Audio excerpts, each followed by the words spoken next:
ka-chicks, mga katropa, mga idol. Nagko-cord si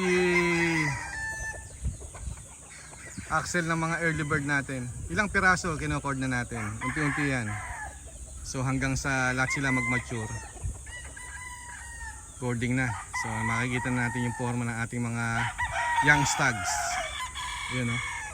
Nag-cord na siya ng mga gray at yung mga sweaters natin. Pakita ko sa inyo mamaya. Gaganda ng mga sukat. Yung katawan, pag hinipong mo talagang wow na wow. Pakita natin itong huling i-cord ni Axel na ating mga python gray. So bago i-cord, hilamos muna. Critical to mga ka-chicks, no?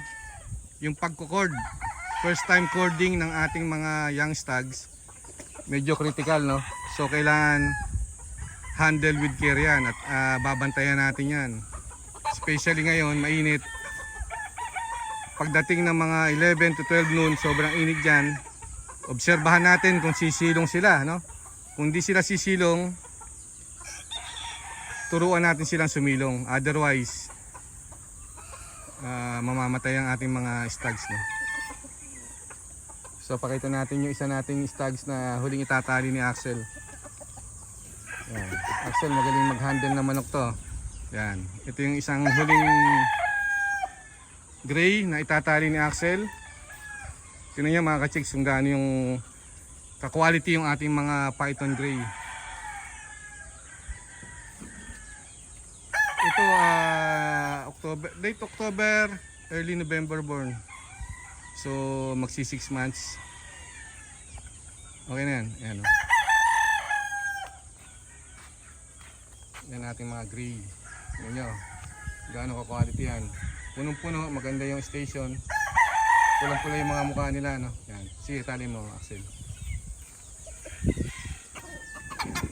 Punta tayo dito sa mga naitali na ni Axel.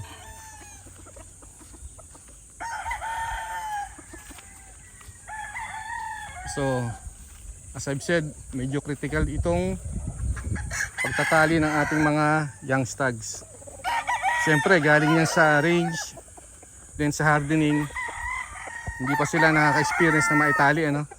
So medyo ano yan, maselan pa yan. Tingnan nyo naman to mga ka-chicks, kung gaano kaganda yan, no? Yan.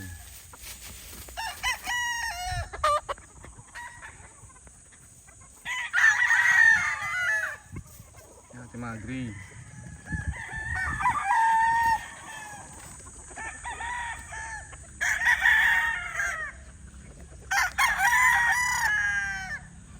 Ganda. Lalo sa personal, no? Kung makikita sa personal yan, talagang gwapong gwapo yung mga yan. Yun, no?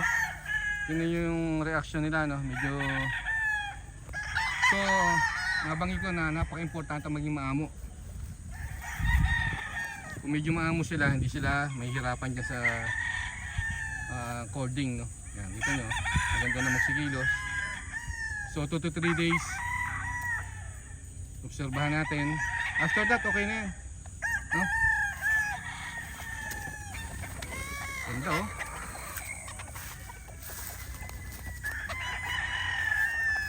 Yan, yung mga bagang tali natin. Ito isa. So unti-unti lang yan hanggang sa mapuno na ng mga stags tong ating cording na. Ganda. Hinihintay na lang natin mabuo yung buntot nila para lalo na silang maging full blown stags. Ayan, oh. Ganda nito mga chicks. Kompleto. Maayos ang katawan, maganda station, maganda yung balahibo.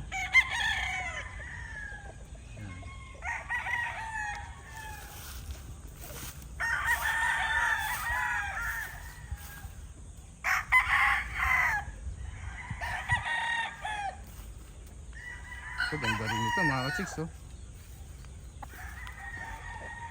Kaya lang medyo yung buntot niya may palang nabubuo. Pero yung makikita, maobserbahan nyo mga ka-chicks, no?